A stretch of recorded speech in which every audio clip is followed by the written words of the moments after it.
Ugh, jeez. I just finished Monster Hunter. I don't even know what's next. I mean, I guess I could go back and finish Resident Evil 1. Nah, I don't know. That doesn't sound like a good idea. Hey, Quinn. Yep, what's up? Yeah, you just got 100 subscribers. What?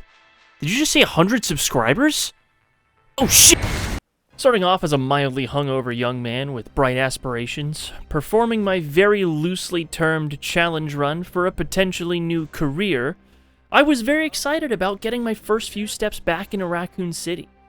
I must make a disclaimer that I usually would do a speedrun with Claire, purely because I know her route better, and she's easier with better weapons than Leon's, but considering he's somewhat of a poster boy of the series, now being featured in the newly announced RE9 Requiem, I just thought how cool would it be if we saw Leon the Professional right as he made his first appearance in 2019. To get an S+ rank in RE2 requires you to finish the game in 2.5 hours and not use any bonus weapons from DLC or unlocks from other challenge runs. Doesn't sound too bad, right? Wrong. You can only save 3 times throughout the game. Okay, not too bad, I guess.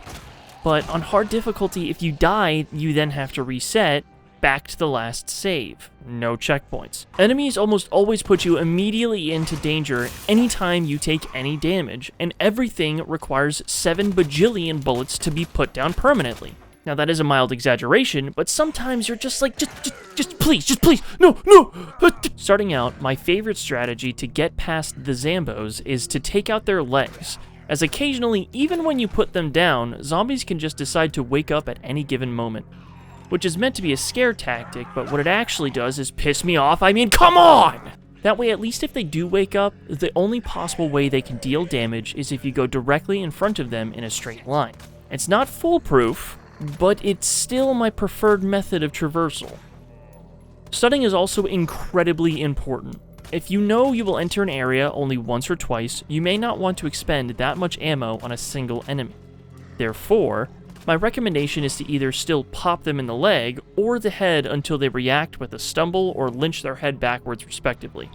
This doesn't last a long time though, so you have to be very quick once you see that stun.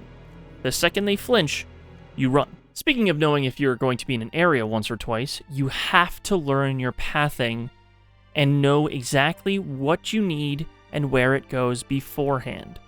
Truth be told, I had a pretty good idea of everything, especially early in the game, but once I hit late game, all that knowledge goes out the window and leads to disastrous results. Essentially, this for me led to the creation of an outline of items accessibility, tracking routes, their potential enemies, and the storage I could carry from A to B. There are also some elements of RNG involved with enemies moving to different locations within the same room. Sometimes zombies can randomly resurrect at inconvenient times, and that can really put a hindrance on your steez at absolutely the worst times. Also, in the sewer section, there are specific situations where enemy placement is essential, and if they aren't in exactly the right spot at exactly the right time, then... But now that we have the prerequisites out of the way, we'll go through what to do, when, and the journey we made along the way.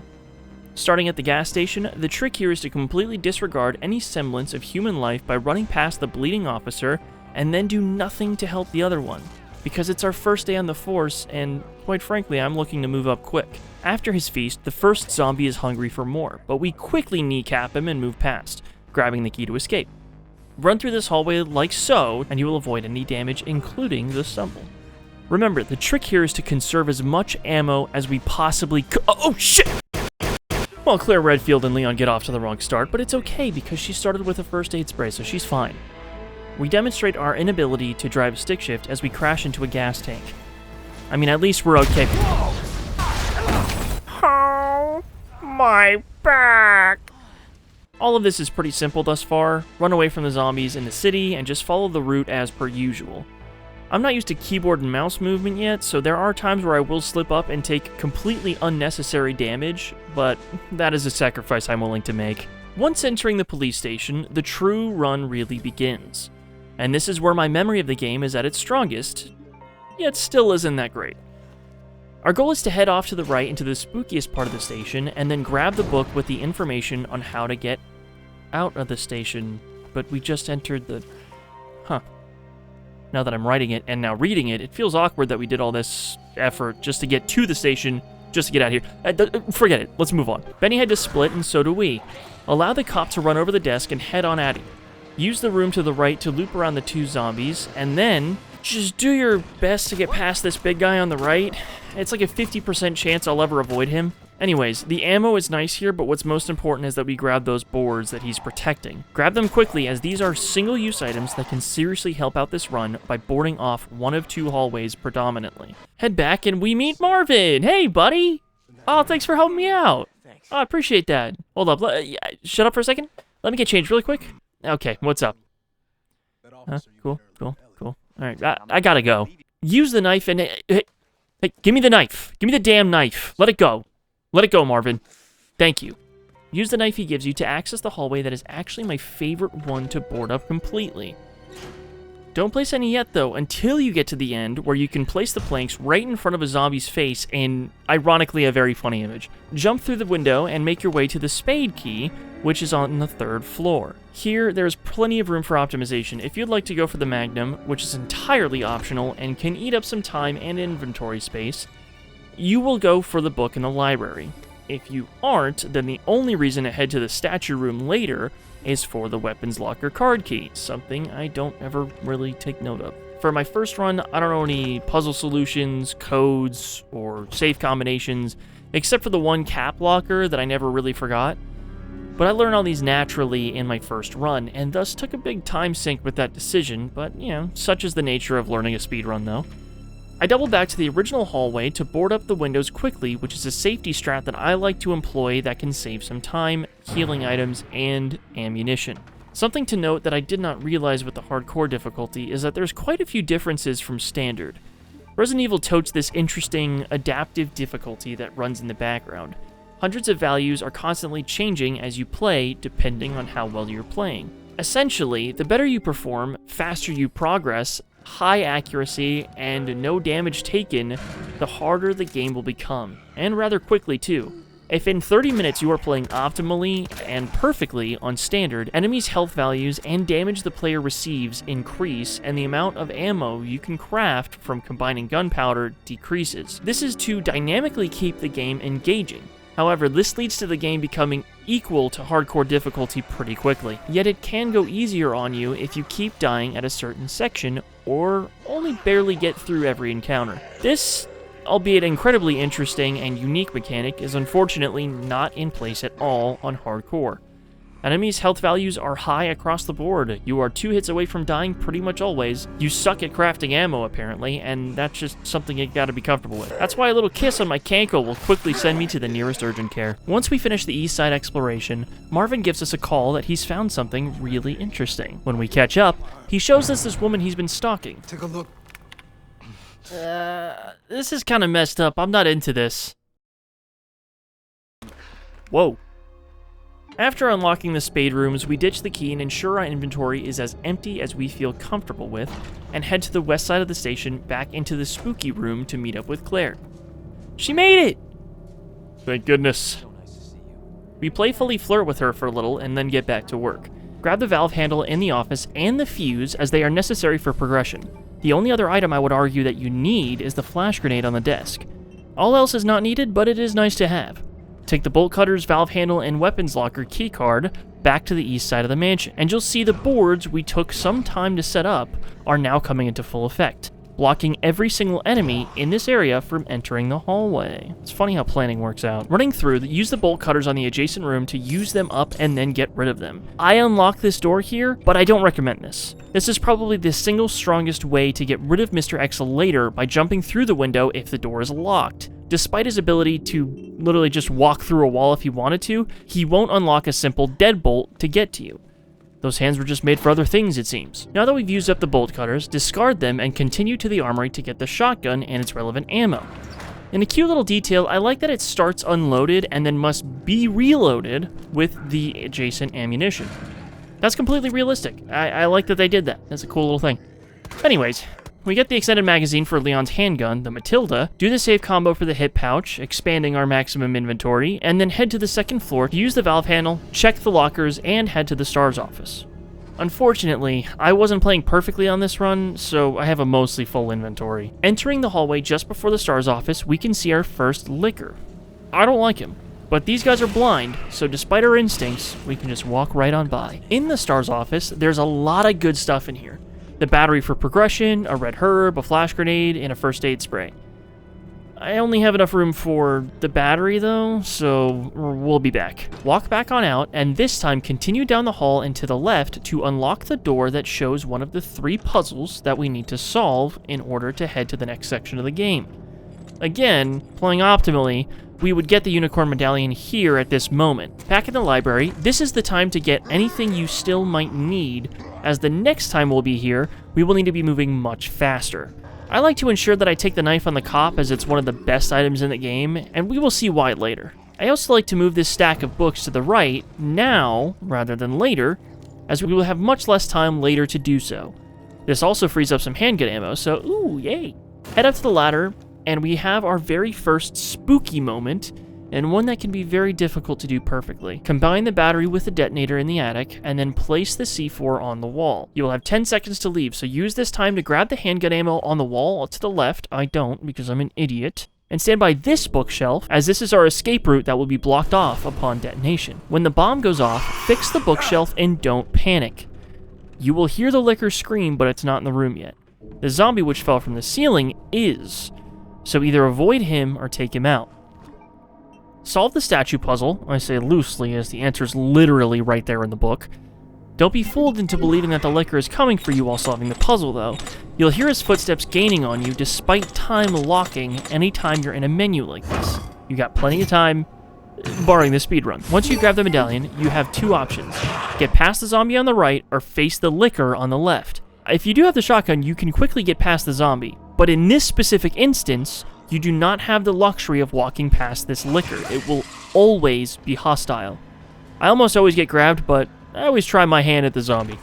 The lickers are one of the most difficult enemies for me to avoid specifically, so I try my luck with him, and middling results. Ideally, that should be the last medallion you need to pick up. If it isn't, the unicorn is next to the library you cut through anyways, and the lion is in the main hall next to where you insert the items, so it's best to just leave this one for last. Place them where they need to go, and we are now finished with part 1 of the police station, and probably the most important part of the run.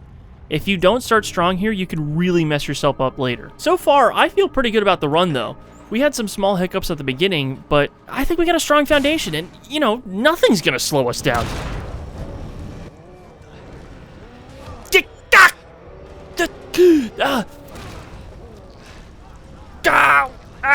I'm begging you, just please stop this.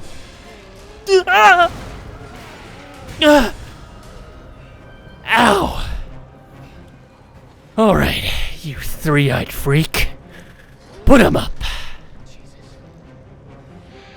This fight is really tricky for me, especially since I'm not used to the awkward momentum and movement of the PC controls, so I get grabbed and hit here far more than I should have, considering this is Birkin's easiest form.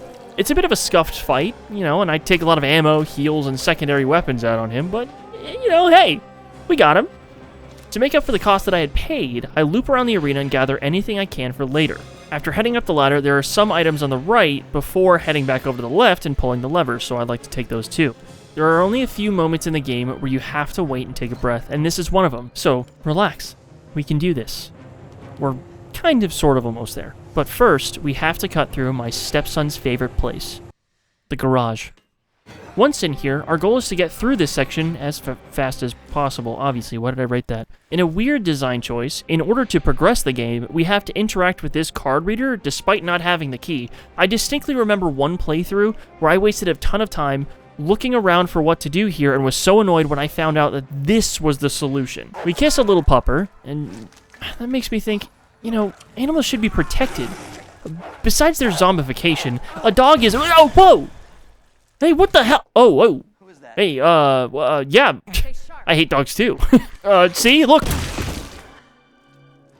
After demonstrating that I'm clearly a cat person, Ada didn't seem to buy it, so she left. Instead of following her, I decided to dip left to not only get shotgun ammo, but also a broken car key that you can use in the garage to get an extension to the Matilda, giving it a 3-round burst that is... it's beautiful. It does come at the cost of making our primary weapon a 2-slot weapon in the inventory, but come on, guys. Look at that. Look at that. Wow. Finally, we decided to follow Ada into the prison so we can meet someone who claims to know Ada's favorite cat breed. Unfortunately, he lost his mind rather literally due to unforeseen circumstances. In order to open this cell and get this key, as well as the tape recorder with Ada's deepest, darkest cat-based secret, we will need to get 2 electronic parts from back in the station. Grab the crank sitting by the cell, and we will have everything we need to get back to the station. In order to leave, we will need to restore power, which can be done through this offshoot. It's relatively straightforward, loot as you go, but leave the morgue until after you turn on the power, my recommendation, and you will see why. This section has more pickups than I have pockets, so I spend some time reevaluating my priorities, wanting to cut the constant running back and forth. Either way, we restore the power, and this is where the fun begins. This releases the dogs from the kennels we walked past, and I take my time taking out each one for not only this trip, but the later one as well.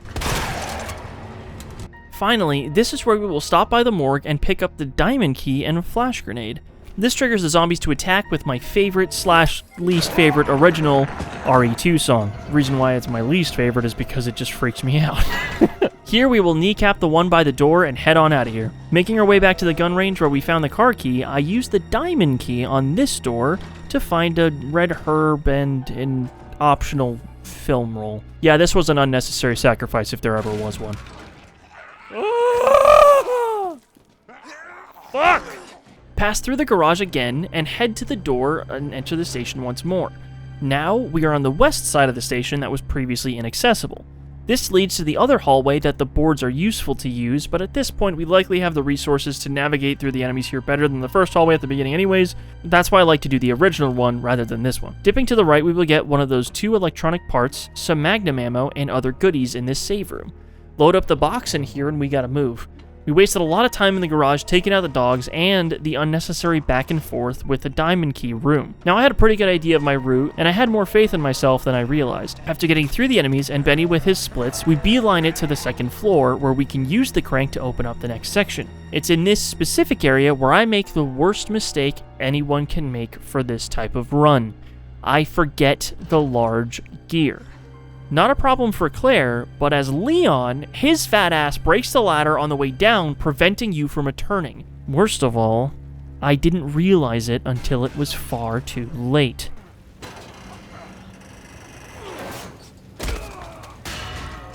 Here is where we make our first save of the run, and where we must mentally prepare ourselves for the journey ahead. Cripple the cute couple, empty our loadout, save the game, and grab the club key. It's time to rock. Putting out the burning helicopter, we meet our true quarry of the run, Big Tony. Better players bait out his punches and then run past him here, but I couldn't do that on a controller, let alone PC controls, so instead I lead him out here and run him around. Everything we do from here on out will include this bastard following us closely behind. My first course of action here is to head to the first floor east side where we can use the club key and get the lever for the library as well as a grenade. The problem? A licker.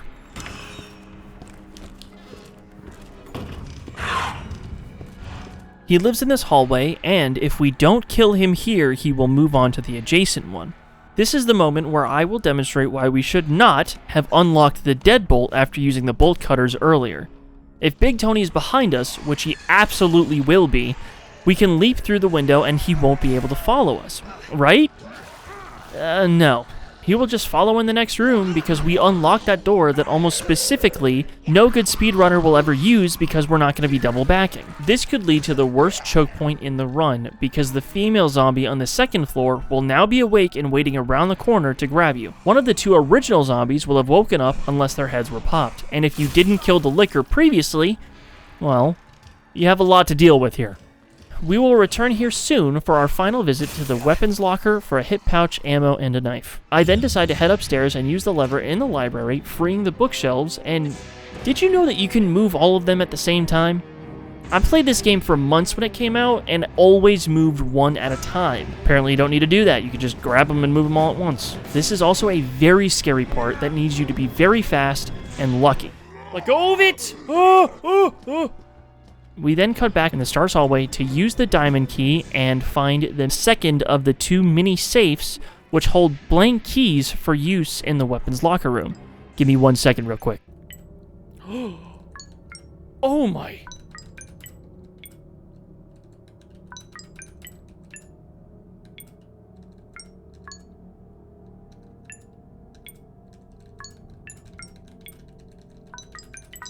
That's the best thing I've ever seen. Return through the choke point to the weapons locker to get what we need, and now we have to, unfortunately, waste a lot of time heading up to the 3rd floor, perfectly dodging the 2 zombies here. Oh, come on. And then grabbing the gear on the opposite side. Oh, son of a bitch! Turning to see our way is now blocked again by 2 zombies, Big Tony, and the original 2 we passed on the 3rd floor. This was the second hardest part about this section, as there were so many random variables that could force me to go right back to the save and begin this section of the game all over again. Not to mention the paranoia that I'm wasting far too much time. If you do get past that, then good on you, mate. I'm proud of ya. Solve the clock puzzle, and then you have everything you need to beat the first act of the game. Make your way back to the garage, facing heavy resistance on the way. Stop, stop, stop! Once done so, we now have our final skill checks before saving the game for the second time. We're almost there! The first is the prison. Make sure you have 1 flash grenade, and then solve the puzzle as quickly as you can using the 2 electronic pieces. Grab the keycard and first aid spray for safety. I listened to the tape and it said that Ada's secret favorite breed is the Scottish Fold. I mean, that makes so much sense. They're derpy, they're cute, and they can be a handful. When leaving, all of the cells will open. Pull the lever to the left-hand side and continue down this hallway until you see Big Tony. Now, I flashbang him, but you could also use this square area to run around him, which I do in later attempts. And then get your flash ready, as there will always be 2 zombies rounding this corner and the one on the floor. This will give you all the time in the world to get around them and get back to the garage. The most stressful and most important part of the game is now finished, and thank goodness. Oh! Excuse me. I think she wants to talk to you, but your car's extended.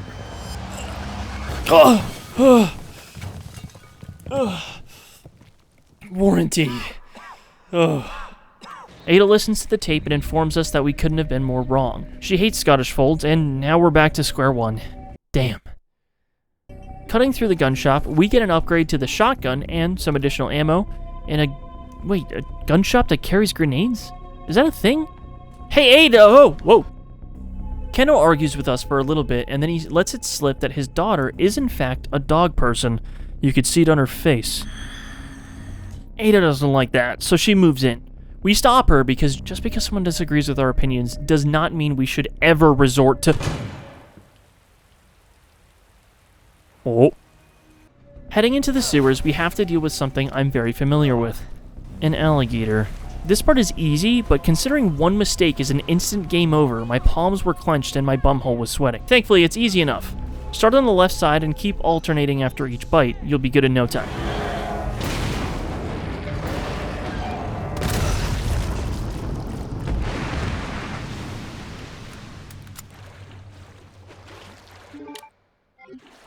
Chew on that, you overgrown son of a bitch.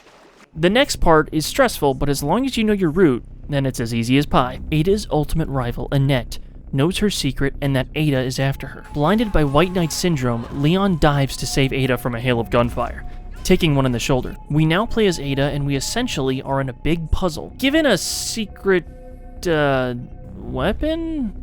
We unlock areas by turning on and overloading electronics hidden in the walls. We kneecap some zombos and go around a big area to turn on the elevator to the next section.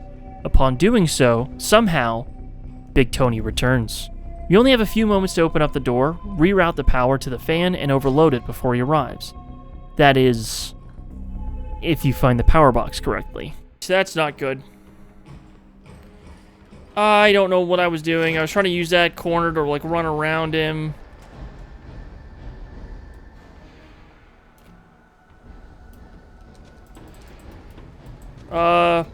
Hello? Hello? Hello? Where do I...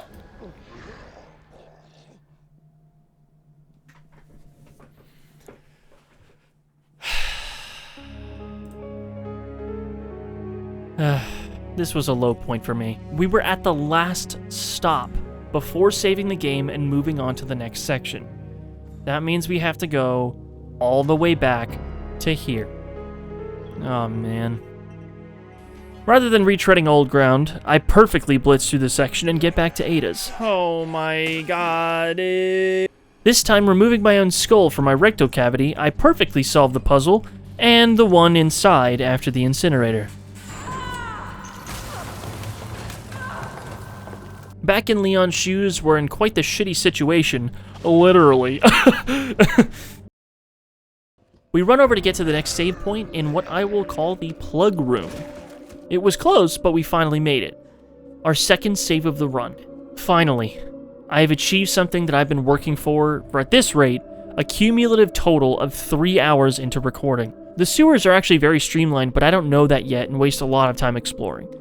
In this section, our goal is to get 3 plugs from the stinky sewers and then put them back into the plug room.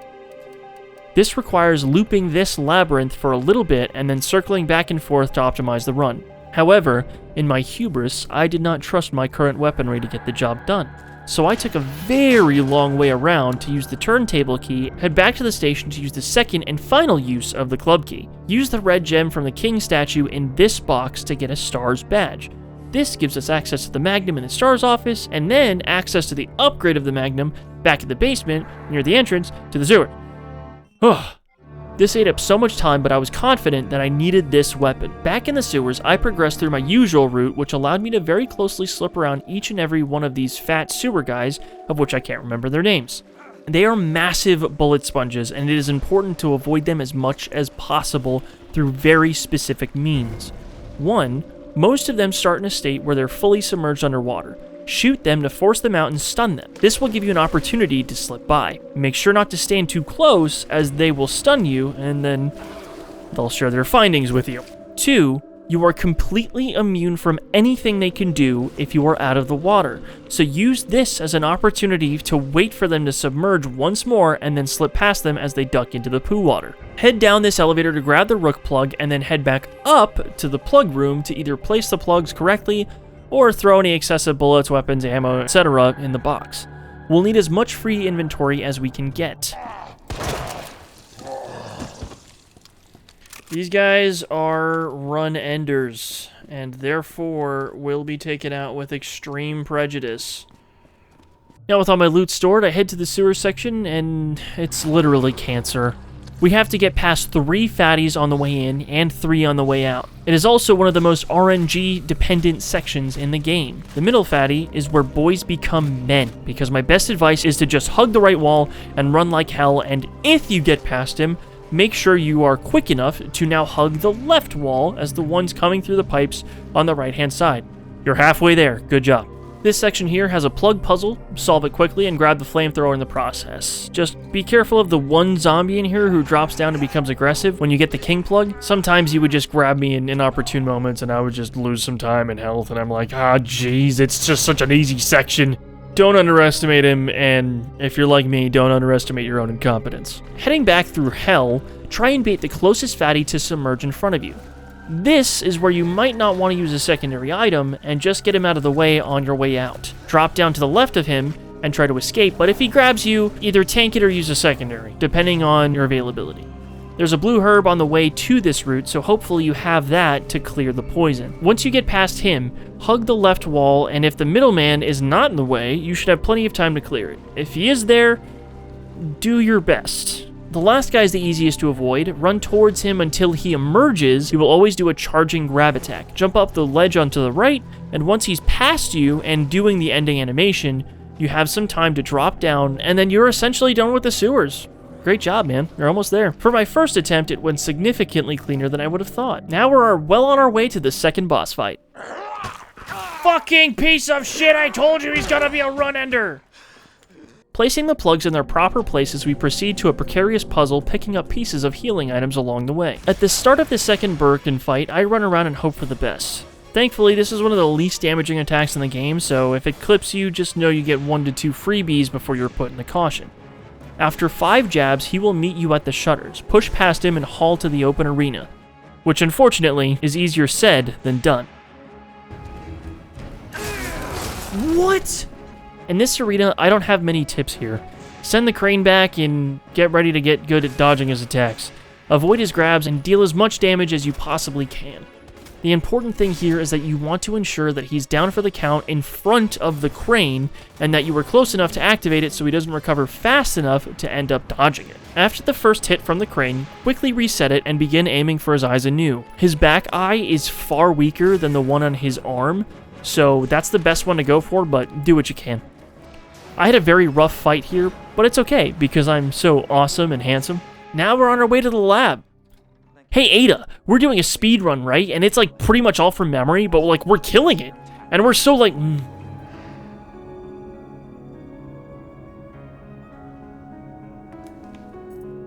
My God, that was the best moment of my life. Ada said some blah blah boring exposition stuff, but then she did ask me to get some kind of new genetically modified cat breed tissue sample, and I mean like, say no more baby, I'm on my way. In the lab, we'll grab the shotgun ammo to the left, clear out our inventory, and then head over to the kitchen for a snacky snack, but it seems like everyone already got here first, god damn it!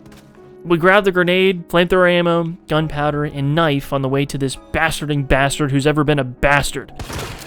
All of this was for an upgrade to the wristband that Ada gave us, giving us access to the herbology exhibit. Once we are there, we have to get to the next level by restoring the power, getting some codes for a terminal, creating an incredibly powerful herbicide, and then avoiding the room with 4 zombies and 2 lickers, which is just as much fun as it sounds.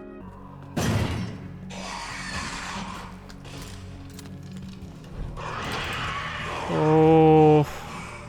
It takes a while of going back and forth since I solved the liquid puzzle in real time, and I didn't remember the codes from 8 years ago, believe it or not. It was a little back and forthy remembering where to go, but I freaking did it. It took a lot of time, and that is absolutely something that has been on my mind.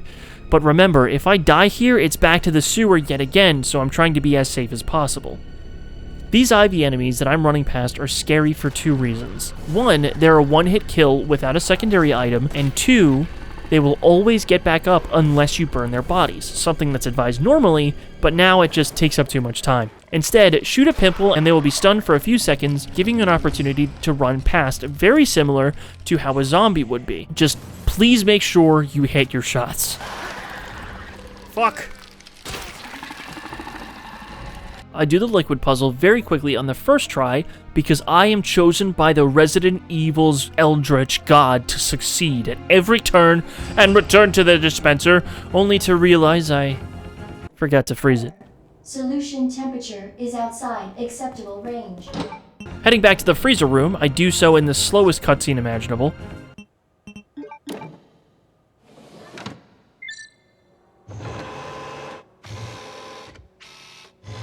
And then make it back to the dispenser again. Once the herbicide is dispensed, make your way to the key item. Big Tony will once again join in on the fight, and all the Ivies will arise and want you to fall. So be ready. Ivies don't get stunned by flash grenades, so you have to work fast. I recommend using a regular grenade to get past these 2, and then when Big Tony's following you, cut around through the middle section, unless of course you mess this up and have to take the long way, as the top is just too dangerous like what I did. When back at the save room, now is the time that we can use our final save. Thank God. Oh, this is it. Our defining moment. Without checking how much time we have taken up during the run, we ready our loadout and then proceed to the final area of the game. A lot is riding on this moment. We pack up our shotgun, revolver, and pistol, all of our stun grenades and regular grenades, and we head on to take G3. I start by grabbing the kitty cat sample until I see Annette again. She shared with me the biggest shock of them all. The sample that I was holding wasn't what I thought it was. Not at all. It was actually a sample of something called the G-Virus. Something that was the cause of all this destruction, this death. And it's also the reason why this Birkin fellow was in such a malevolent form. Unbelievable. I can't believe this whole time I put aside my love for dogs for a serpent with a golden tongue, which was in my mouth nonetheless. She'll get what's coming to her, but not yet. We've got work to do first.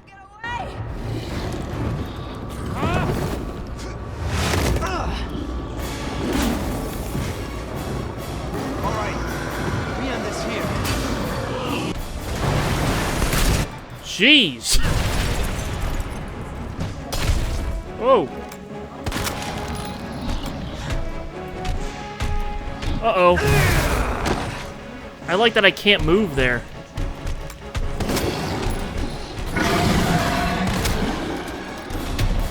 Ugh.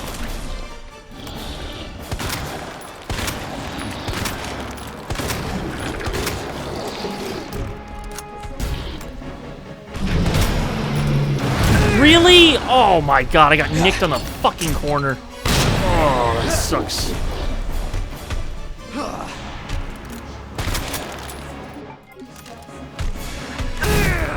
That's so cool. I couldn't move.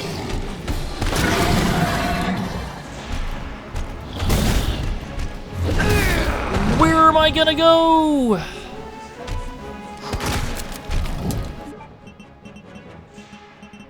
Uh-oh, that looks like it's gonna hit.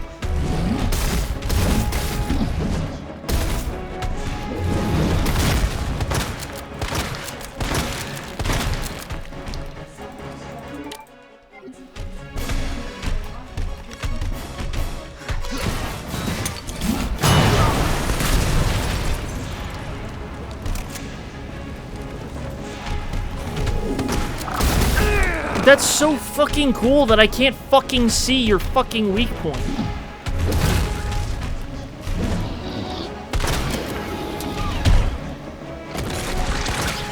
Ah, come on. Come on.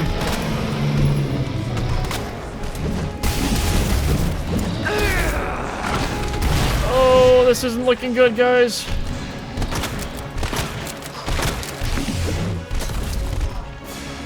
Oh god, here we go.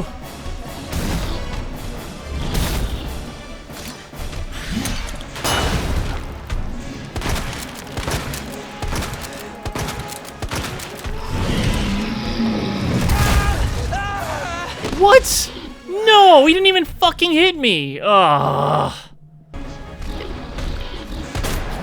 Fuck.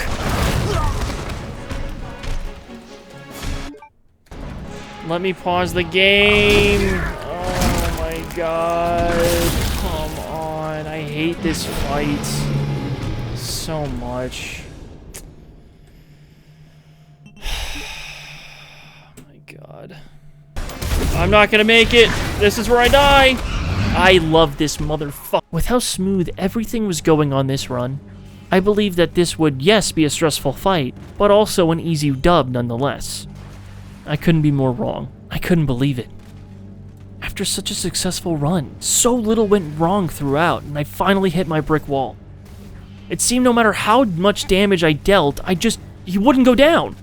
Then I realized, I haven't been using my most powerful weapons this entire time. The flamethrower and the knife. In his final phase, G3 starts slashing around like crazy, and you don't need a centralized damage to stagger him.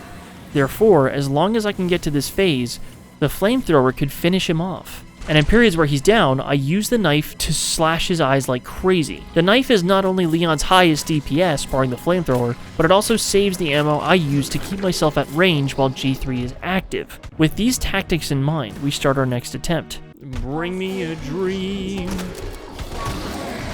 Make her the cutest that I'd ever seen. Give her 2 lips like roses and clovers, and make it so my day isn't over.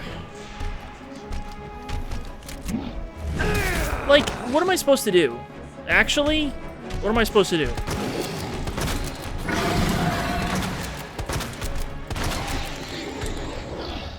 There we go.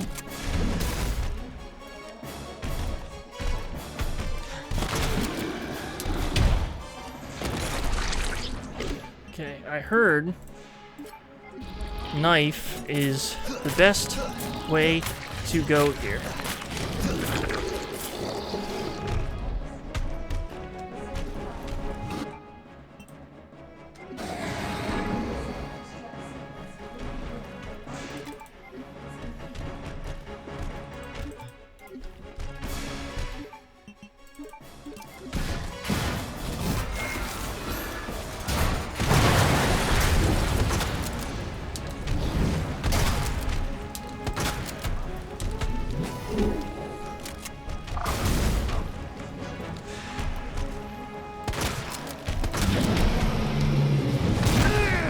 What was that? Okay, really?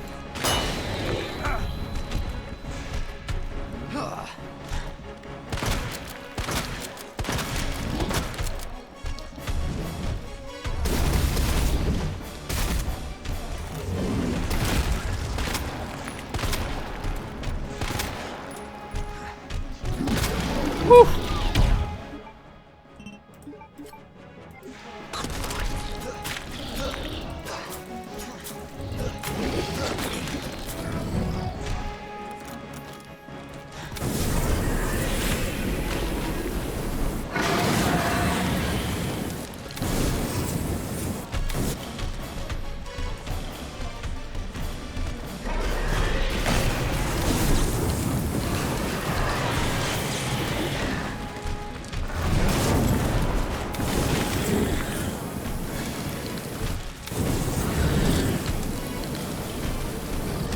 No, please! Please, please, please, please, please, please, please, please, please, please, please, please, please, please.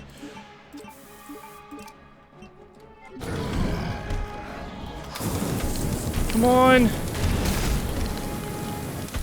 Uh-oh, he's supposed to be dead from that.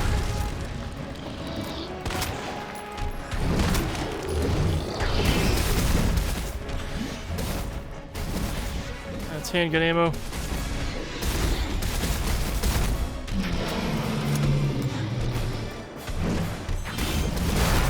What the fucking keyboard? Oh my. Oh. Oh. Oh man. Oh my god. We finally did it. The hardest boss in the game. Not our last, but it's certainly the hardest. Now, it's a beeline to the end. We confront Ada about the truth, blaming her for all of those zombie dogs we put down in the name of love.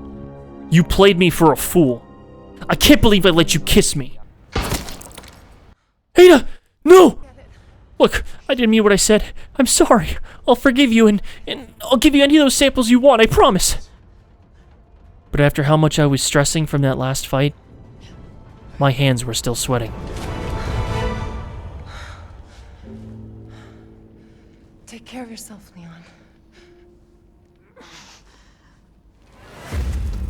No!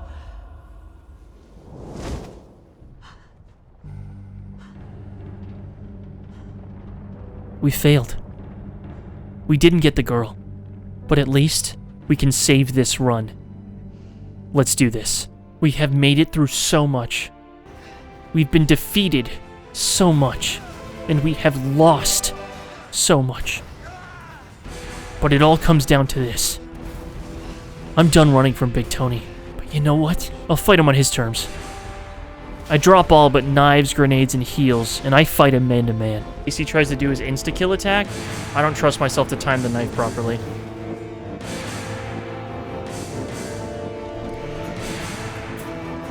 So if I keep myself right there...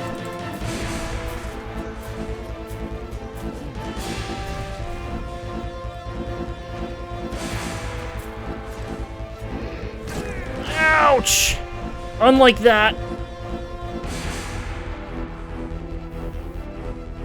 Gonna have to try harder than that.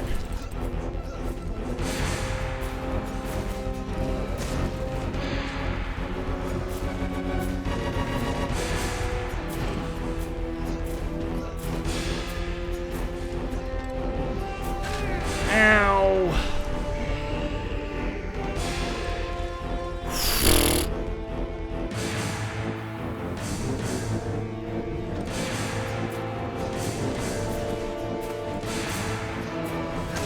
Ow. I think I'm getting too far behind him.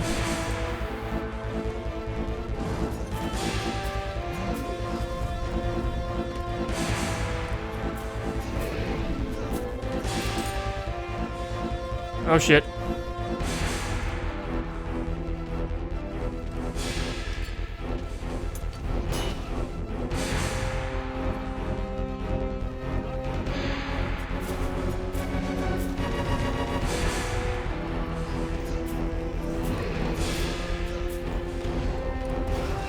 Oh my god! Oh my god, oh my god, oh my god, oh my god, oh my god, oh my god.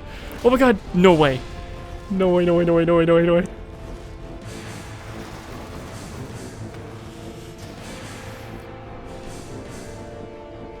Where am I? Where is he? Where am I? Where is he? Ada? She's still alive?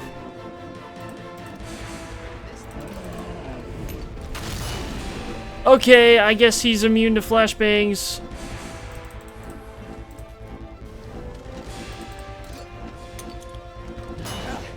I don't want to risk it.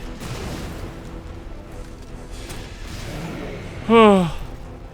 Oh. Oh. Okay.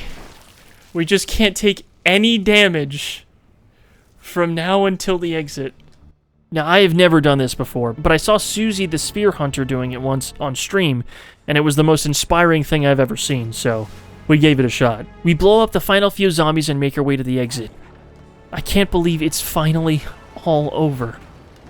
For reference, this entire run was about 5.5 hours of recording, including the cutscenes. Thank you so much for joining me on this journey, and so much for 100 subscribers. That means the freaking world to me, and I can't wait to continue to improve and create the best content I can. Please, leave a like if you... Wait. A? Oh. You gotta be freaking kidding me! I was 17 minutes off? Oh, man. We're gonna have to do it again. Oh, man. We're gonna have to do it again. Oh, no. Please subscribe if you liked it. I've got kids to feed.